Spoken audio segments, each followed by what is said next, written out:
এদিকে শীতকাল আর ঘুরতে জন্য বসে পকেটে টাকা নেই।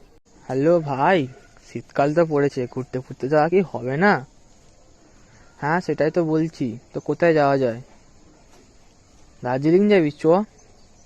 খরচা খরচা আমি আছি, চাপ নিচ্ছিস কেন? তুই তো গাড়িটা দিয়ে তাহলেই হবে। হ্যালো ভাই, শীতকাল তো পড়লো, ঘুরতে ঘুরতে চ, দার্জিলিং ঘুরতে যাই। খরচা তুই খরচা নিয়ে চাপ নিস নি, তোর ভাইয়ের সব, তুই শুধু হোটেল ভাড়াটা দেখে নে। হ্যাঁ ঠিক আছে।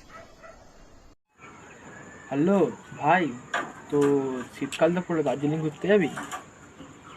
খরচা খরচা তো চাপ নিবি না, তোর বন্ধু সব দিস, তুই খাবারটা দিয়ে দিবি ব্যাস, তাহলেই হয়ে যাবে।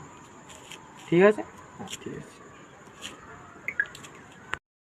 তোমরা বন্ধুরা দেখলে তো, এরকম ভাবে সব বন্ধুকে বোকা বানিয়ে আর একটা বন্ধুর ঘাটটা মুটকিয়ে পেট পুড়ে খেয়ে রিল্যাক্সে ঘুরে বেড়ায়। ডোন্ট চাপ, তোমার ভাই তোমার সঙ্গে আছে।